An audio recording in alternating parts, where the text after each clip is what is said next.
వెళ్తామని చెప్పేసి మీ అందరికి కూడా తెలియజేస్తున్నాను. ఓకే, కృష్ణాంజనేయులు గారు నమస్తే అండి. అక్షయ్ గారు నమస్తే. ప్యానల్ మెంబర్స్ అందరికి నమస్కారం.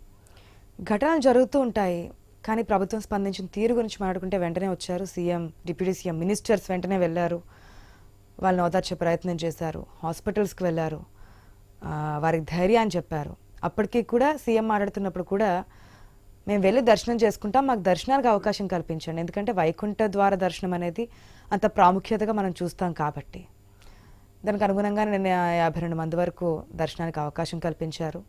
వారితో కూడా నిన్న మాట్లాడడం జరిగింది. చాలా అక్కడి నుంచి ఇక్కడ తీసుకురావడం కానీ, దర్శనం చేయించడం కానీ, తిరిగి తీసుకెళ్ళడం కానీ చాలా సులభతరంగా మమ్మల్ని తీసుకెళ్లారు, అందరూ మమ్మల్ని చూసుకున్నారని చెప్పారు. ఎట్లా చూడాలి ఘటన, ప్రభుత్వం స్పందించిన తీరు గురించి? ఇప్పుడు తిరుమల తిరుపతి దేవస్థానం కొన్ని వందల సంవత్సరాల చరిత్రలో ఇప్పటి వరకు ఇలాంటి ఘటన జరగలేదు. ఇలాంటి తొక్కిసలాట్లు ఎప్పుడూ జరిగి ఉండలేదు. ఇది ఒక దుర్ఘటన. జరిగినటువంటి ఘటనలో 6 చనిపోయారు, 48 మంది గాయపడ్డారు అనేటువంటి పాయింట్ కాదు. ఇది ఎలా జరిగింది, ఎందుకు జరిగింది, మరి భవిష్యత్తులో ఇలాంటివి జరగకుండా ఉండాలంటే ఎలాంటి చర్యలు తీసుకోవాలి అనేటువంటిది చాలా ముఖ్యమైనటువంటి అంశం. రెండవది ఏంటి అంటే ప్రభుత్వం స్పందించినటువంటి తీరు ఖచ్చితంగా ముఖ్యమంత్రి తన వ్యవహార శైలి. ముఖ్యమంత్రి చంద్రబాబు నాయుడు గతంలో సపోజ్ ఆయన ముఖ్యమంత్రిగా ఉన్నప్పుడే పుష్కరాల సమయంలో జరిగినటువంటి ఘటన సందర్భంగా చనిపోయినటువంటి 29 మంది చనిపోయారు. అప్పుడు రెస్పాండ్ అయినటువంటి తీరుకి ఇప్పుడు రెస్పాండ్ అయినటువంటి తీరుకి చాలా తేడా ఉంది. అప్పుడు ఆయన ఏమీ రెస్పాండ్ అవ్వలేదు, కనీసం నాకు తెలిసి వాళ్ళ కుటుంబాలను పరామర్శించరు. వాళ్ళకి నా పరిహారం కూడా ఇచ్చినటువంటి గుర్తు కూడా నాకు లేదు. ఆ ఘటన ఏమైనా కొద్దిగా గొప్ప ఇచ్చారేమో తెలియదు. అప్పుడు కనీసం పట్టించుకోలేదు. సరే, పరిహారం ఇస్తే ఇచ్చారేమో కానీ వాళ్ళని అయితే పరామర్శించలేదు. అంతవరకు అయితే మాత్రం కన్ఫర్మ్. వాళ్ళని ఇదేదో మా తప్పు లేదు అన్నట్లుగా అప్పుడు ఆ రోజున చంద్రబాబు నాయుడు బిహేవ్. ఈ రోజున జరిగినటువంటి ఘటనకు సంబంధించినటువంటి విషయంలో తిరుపతికి హుటాహుటిన చంద్రబాబు నాయుడు వెళ్ళాడు, మంత్రులు వెళ్ళారు, వీళ్ళందరూ వెళ్ళారు. కారణం ఏంటి అని అంటే, చంద్రబాబు నాయుడికి ఇప్పుడు వెళ్ళలేదు అని అంటే ఆయన వెనకాల ఈ ప్రభుత్వంలో కీలకమైనటువంటి పవన్ కళ్యాణ్ ఉన్నాడు, బీజేపీ ఉంది. ఆ రోజున కూడా బీజేపీ ఉంది.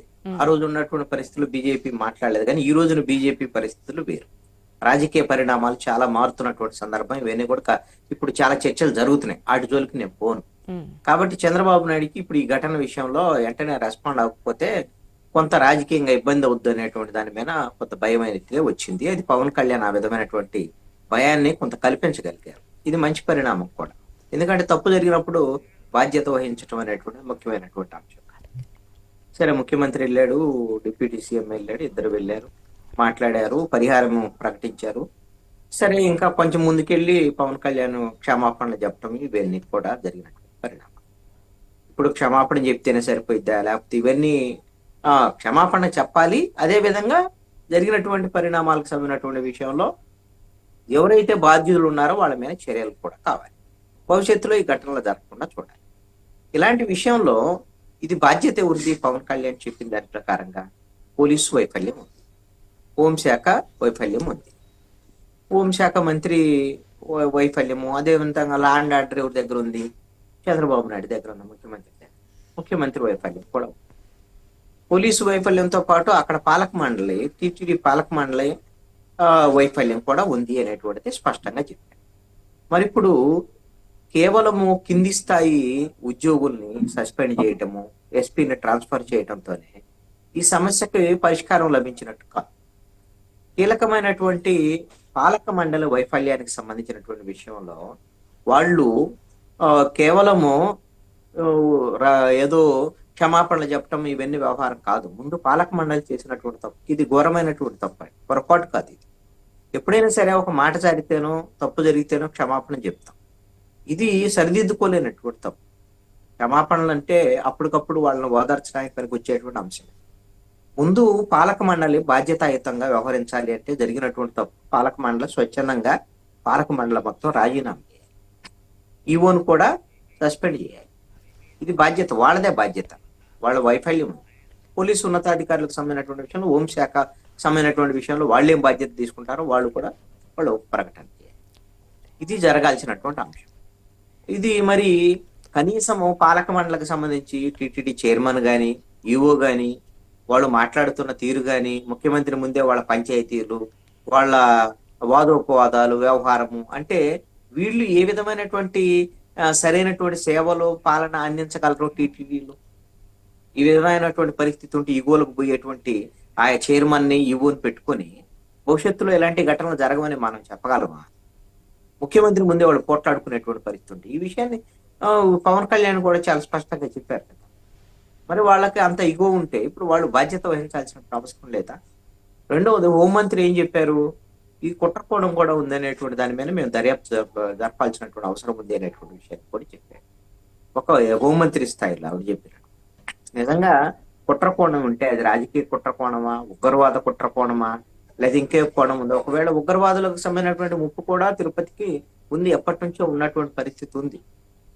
ఒకవేళ అలాంటి పరిస్థితి ఉందనుకోండి, ఉంటే ఉగ్రవాద నిరోధక చర్యలకు సంబంధించినటువంటి ఎన్ఐఏ నేషనల్ కి సంబంధించినటువంటి ఇన్వెస్టిగేషన్ ఏజెన్సీ దర్యాప్తుకి ఆంధ్రప్రదేశ్ ప్రభుత్వం అడగొచ్చు.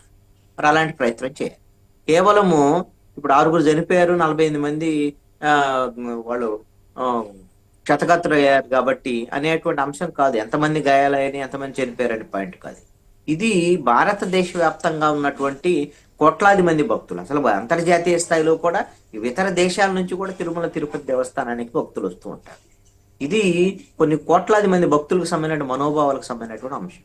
ఇది కేవలము ఒక జ్యుడిషియల్ ఎంక్వైరీ చేసి చేతులు దులుపుకునేటువంటి ప్రయత్నం చేస్తే ఏం చేస్తారు? ఒక జ్యుడిషియల్ ఎంక్వైరీలో ఏం జరిగింది అనేటువంటి అందరికీ తెలుసు. ఈ పోలీసులు వైఫల్యం ఉండి ఇటు అడ్మినిస్ట్రేషన్ వైఫల్యం ఉంటే వాళ్ళ మీద వాళ్ళు ఏం రిపోర్ట్లు ఇచ్చుకునేటువంటి దాని మీద ఏం చేస్తారు?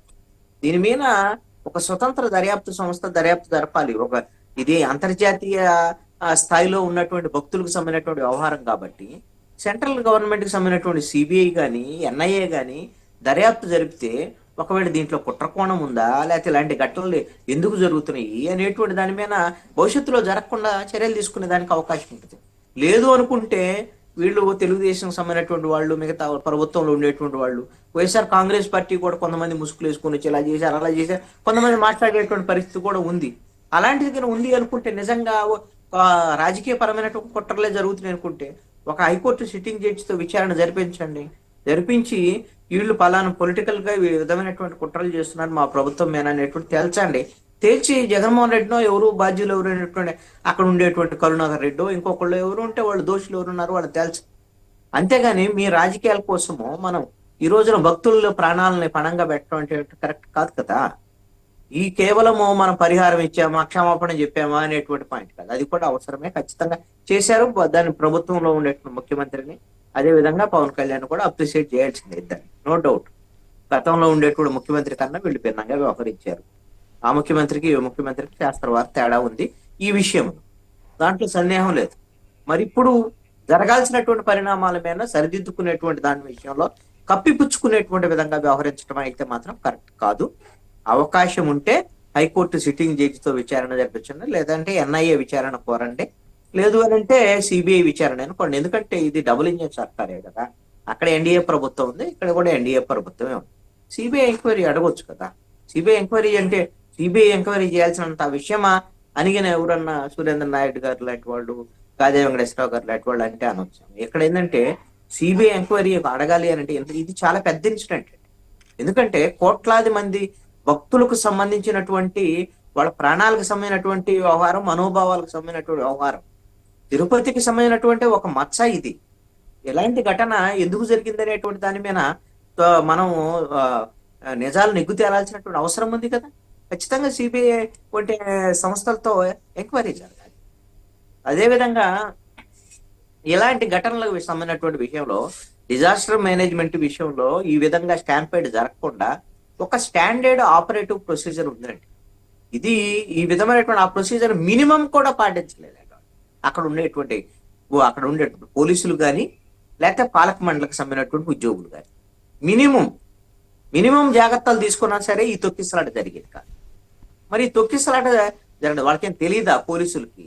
ఇంతమంది జనాభా వచ్చినప్పుడు, అన్ని గంటలు వేచి ఉన్నప్పుడు ఒకే గేటు తీసివేయటం అనేటువంటి దానికి తొక్కిసలాట జరిగిద్ది అనేటువంటిది పోలీసు ట్రైనింగ్ లో చాలా స్పష్టంగా చెప్తారు.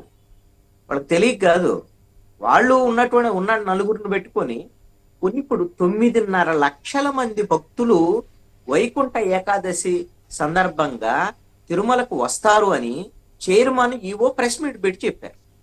ఇలాంటి 9.5 లక్షల మంది, ఇన్ని లక్షల మంది వచ్చేటువంటి సందర్భంలో మరి ఇలాంటి కీలకమైనటువంటి ఆ కార్యక్రమానికి సంబంధించినటువంటి వ్యవహారంలో డీజీపీ, సిఎస్, అదేవిధంగా చైర్మన్, ఈవో వీళ్ళందరూ కూడా సమీక్ష చేసి పోలీసు అదేవిధంగా అక్కడ పాలక మండలి ఎలాగ సమన్వయంతో పనిచేయాలనేటువంటి చెయ్యాలి. ఏం చేశారా? సమీక్ష జరిపారా? హోంశాఖ ఏమైనా దీనికి సంబంధించినటువంటి వ్యవహారం పట్టించుకున్నదా? డీజీపీ వెళ్ళి అక్కడ ఏమైనా సమీక్ష జరిపారా? మరి అది ఎందుకు జరగలేదు? ఎంత నిర్లక్ష్యం ఉంది ఇక్కడ.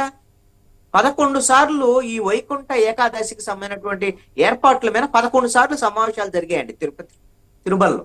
జరిగితే ఆ 11 సమావేశాల్లో టిటిడి చైర్మన్, టిటిడి ఈవో కేవలము ఒక్కసారి మాత్రమే ఇద్దరు కలిసి పాల్గొన్నటువంటి సమావేశం అండి. మిగతా ఎవరు సమావేశాలు వాళ్ళు అన్నట్టుగా అంటే వాళ్ళిద్దరి మధ్య సమన్వయం లేదు. సమన్వయం లేనప్పుడు మరి ఇద్దరిలో ఎవరు తప్పు ఉందో ఏందో తేల్చాలి కదా. ముఖ్యమంత్రి ముందే వాళ్ళిద్దరు పోట్లాడుకున్నారు, నువ్వెంత అంటే నువ్వెంత అంటాడు. మరి వాళ్ళలో ఒకళ్ళని ఎవరు కావాలో ముఖ్యమంత్రికి వాళ్ళని ఉంచుకొని మనం మిగతా వాళ్ళని ఇంకోటి పంపించడం అక్కడ నుంచి, లేకపోతే ఇద్దరిని తప్పించి ఇంకేదైనా చేయటమో, ఇవన్నీ ఏమంటే పొలిటికల్ ఇవే కదండి. ఇప్పుడు టీటీడీ చైర్మన్ లేకపోతే టీటీడీ పాలక మండలి, ఇప్పుడేమో తెలుగుదేశం జనసేన వచ్చారు కాబట్టి పొలిటికల్ వాళ్ళు పెట్టారంటాం. వల్ల ఎప్పటి నుంచో ఇది పొలిటికలైజ్ అయిపోయింది, అంతా రాజకీయ నాయకులు పెట్టుకుంటున్నారు కాబట్టి ఈ సమస్యలన్నీ వస్తున్నాయి. ఇప్పటికైనా సరే పాలక మండలి, టీటీడీ పాలక మండలి ప్రక్షాళన చేయాలి. వాళ్ళంతా వాళ్ళు స్వచ్ఛందంగా రాజీనామా చేయాలి, బాధ్యత వహించాలి. లేదంటే ప్రభుత్వం ఈ మొత్తం కమిటీని రద్దు చేసి మరి కొత్త పాలక మండలిని వేయాలి. ఓకే, ఎస్ రమేష్ గారు. మేడం గారు, సురేంద్ర నాయుడు